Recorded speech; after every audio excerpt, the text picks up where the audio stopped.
And then I think it's also important to reason from first principles rather than by analogy. So the normal way that we conduct our lives is we reason by analogy. We're doing this because it's like something else that was done, or it's like what other people are doing. Me Too type ideas.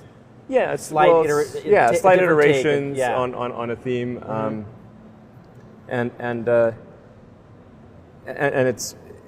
it's kind of mentally easier to reason by analogy rather than from first principles. But by first principles is kind of a physics way of looking at the world, and what that really means is you kind of boil things down to the most fundamental truths, and say, okay, what are we sure is true, or as sure as possible is true, and then reason up from there. That takes a lot more mental energy. Give me an example of that. Like, what's one thing that you've done that on that you feel has worked for you? Sure. So somebody could say, in fact, people do, that battery packs are really expensive, and that's just the way they'll always be, because that's the way they've been in the past.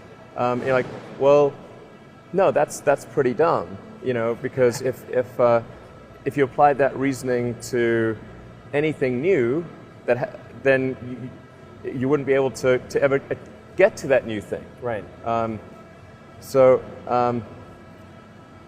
It's like you can't say, horses.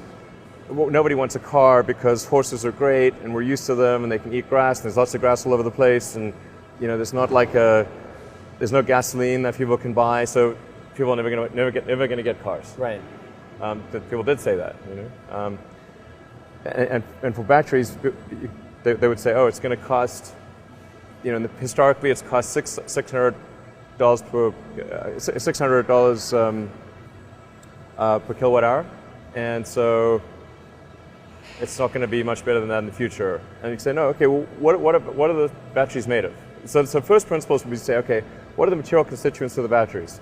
What is the spot market value of the material constituents? So you can say, okay, it's got cobalt, nickel, aluminum, carbon, and some polymers for separation, and a steel can. So break that down on a material basis and say, okay, if we bought that in the London Metal Exchange, what would each of those things cost? Like, it's like $80 per kilowatt hour.